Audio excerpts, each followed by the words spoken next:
Oregon House Republicans have a new leader to replace Christine Drazan, who is looking to move to the Oregon Senate.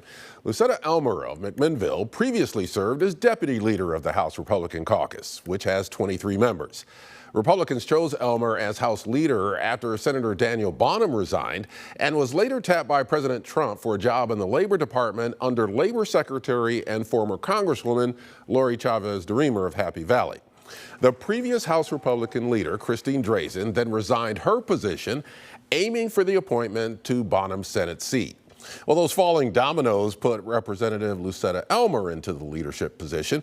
Elmer grew up in Yamhill County, is a graduate of Linfield University, and owns several businesses, including a boutique hotel and a coffee shop in McMinnville. Representative Elmer, welcome to Eye on Northwest Politics. Thank you. Good morning. Good morning. Well, let's start out with the transportation bill. You are among the Republicans who voted against the transportation bill, which ultimately passed in a long special session. But Governor Kotek still has not signed that bill that she lobbied so heavily for. Why do you think she hasn't signed it?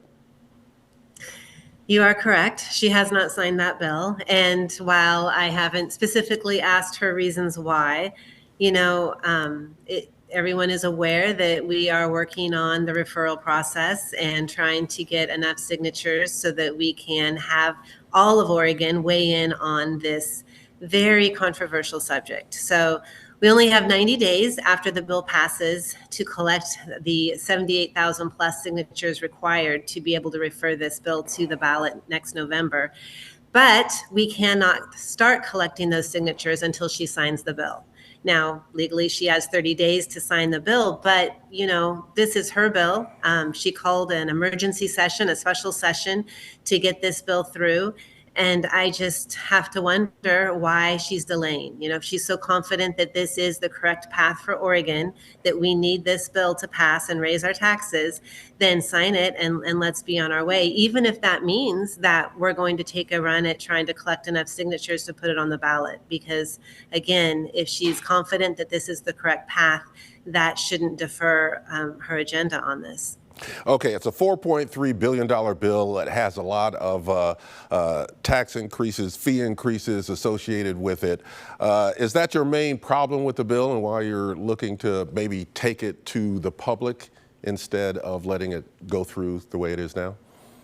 Well, I think Oregon has asked to be able to weigh in on it. This was completely controversial all through long session when we had House Bill 2025 that ultimately failed.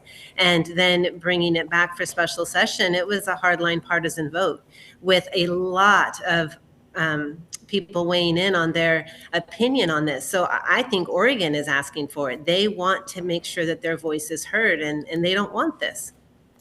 With Republicans in the minority, what kind of impact can you make as House Republican leader?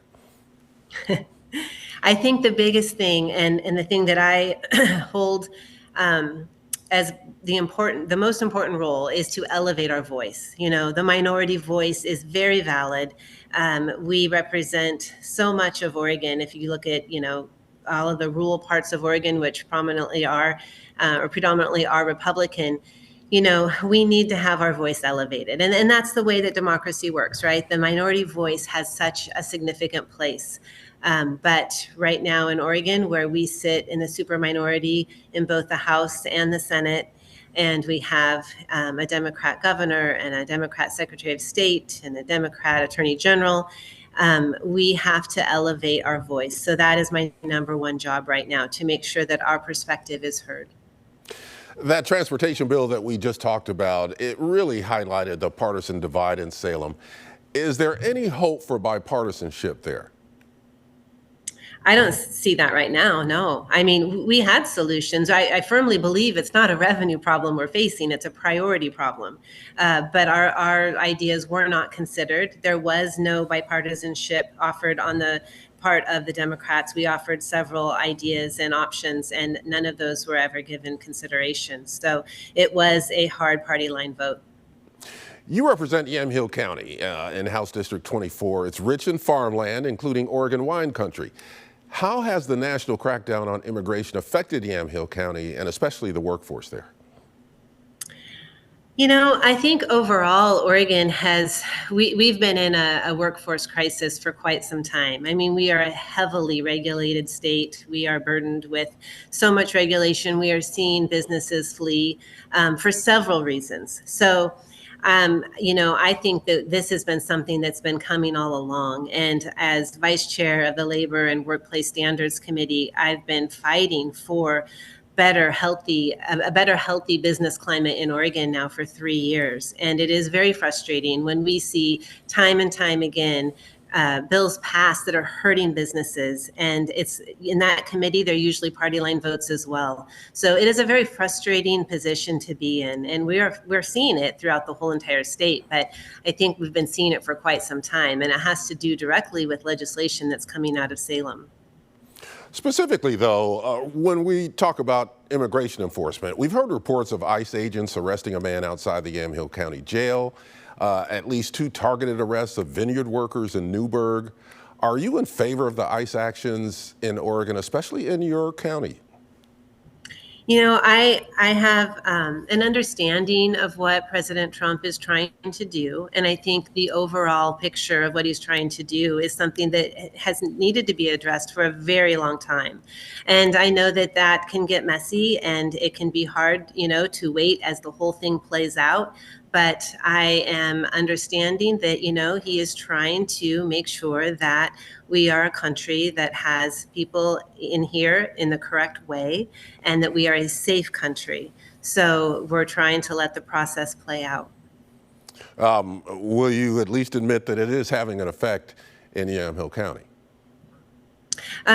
Personally, for me, I'm not seeing that, but I would have my head stuck in the sand if I didn't acknowledge that, yes, there are many conversations and people are weighing in heavily with their opinions on this. But like I said, as a state representative, it's something that we have our eye on, but we're watching and trying to see how this plays out and understanding the bigger goal that is at play here. Now, I know you're in McMinnville, but I imagine you spend at least some time here in the Portland area. What do you think of the president's attempt to deploy National Guard troops to Portland? Yeah, I was just up there yesterday. Again, I understand what he's trying to do there too. And I think more than anything, Oregonians and probably across the nation, but I know for sure here, what I hear time and time again is how Oregonians are so tired of the fighting, just the political rhetoric. And we have to, I live in Oregon, I get it, but we have to acknowledge that the president is trying to set a precedent and he is trying to establish peace and not have violence in our streets. I did shared some videos that we all have access to see about reporters that were being harassed and one ended up with a black eye.